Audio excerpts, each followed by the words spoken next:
once again.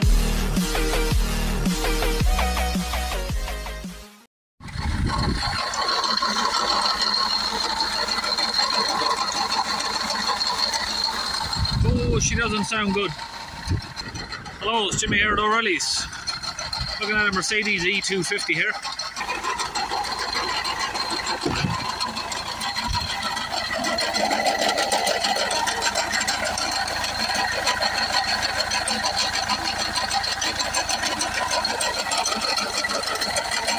Okay, we've turned it off. Only had it running for a few seconds there.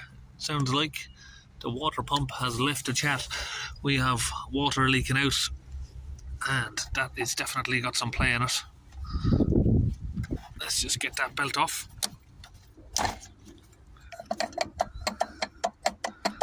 Yep, she's definitely had it. Okay, so now that I've taken that belt off, it looks like a pretty simple job, to be honest.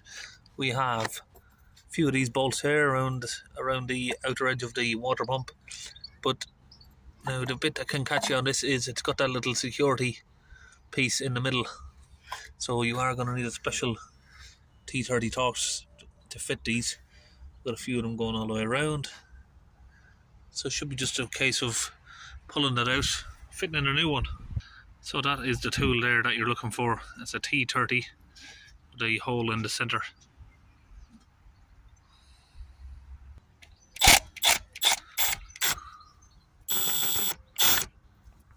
Okay, so we've got all of those out. That's the little bolt there, what they look like. Give it a little wiggle. Should be able to just pull it out. And we've got little holes here that's connected just over there. If we look just behind there, we can see pieces, some broken pieces here that have fallen out. It looks like that's coming off the impeller, is it? Yep, it's broken to pieces.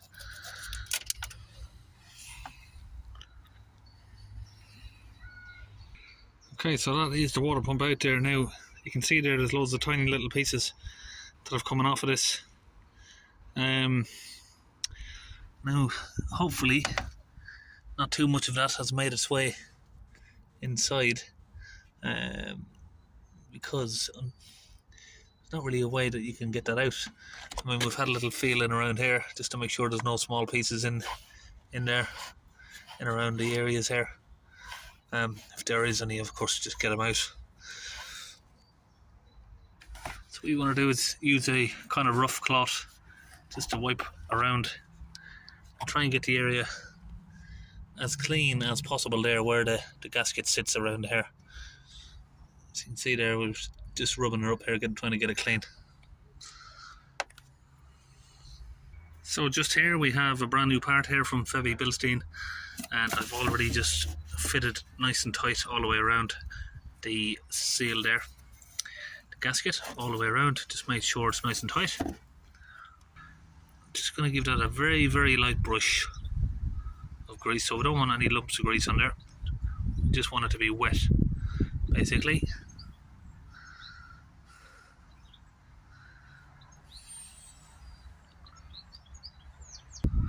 Just give it a little rub around.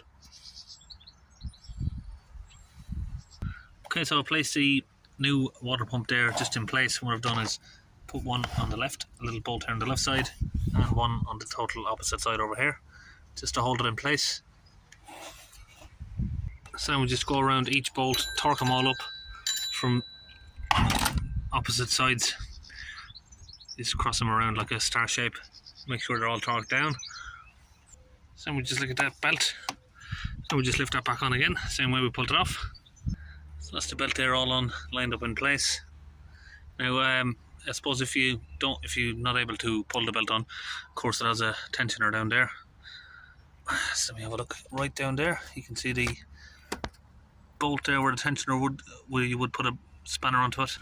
I think that's a 17. You just lined it up, yeah. And if you press downwards, it's going to move your tensioner forward there. It's a pretty slack system now. You can just grab it with your hand and pull it on. But yeah, if you want to do it that way, it's a 17mm bolt there, 17mm socket. Okay, looks like we are low on coolant. It's been leaking, so we're going to get that filled up. So I've got a little funnel here that use to top it up coolant, to put a bit of tape around it just to help them seal. And we just top it up with coolant there until she fills up.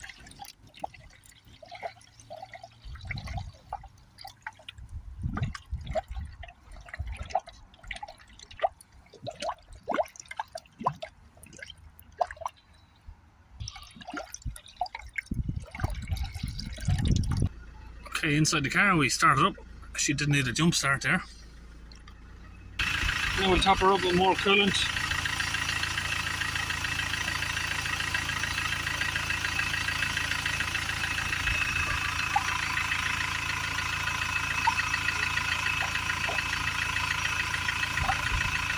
And we'll keep doing that until it stops going down. Okay, now we'll get back inside the car. We're going to hold the revs up and just hold them there for a few minutes until the engine gets up to temperature. Okay, so we've got the revs up. Temperature is almost where we need it to be. Probably should have videoed that really, but I've already poured it out now. The state of the water that came up out of that after we've put 6 litres in there of clean fluid and clean coolant. You see the colour again is coming up brown. Was bubbling up a lot. I wasn't sure if he's done some damage to the head or not, but it seems to be calming down. Okay, I'm going to get the hot heaters on, and I'm going to use this pedal depressor just to hold a little bit of revs on it.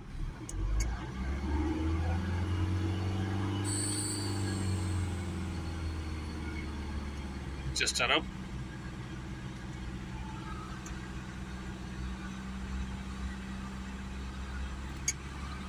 Just above 2000 RPM there.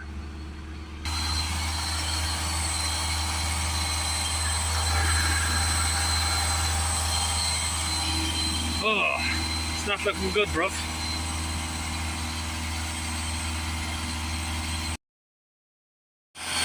Just get that back on there.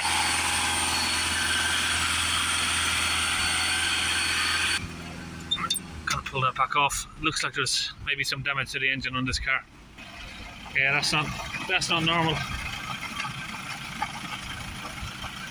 Now, why has that happened?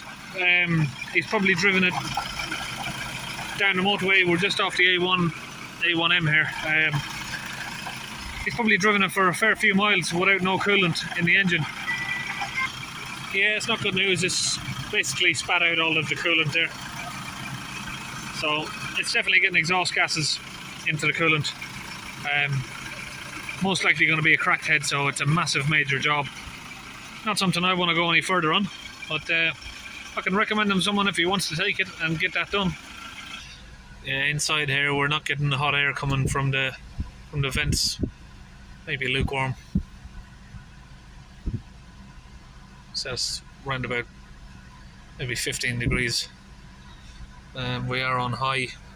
The temperature is up. Okay, probably going to finish it up here. I've got a feeling he's going to stick that on Facebook Marketplace later on as one careful owner. But that's all it. I'll see you in the next video.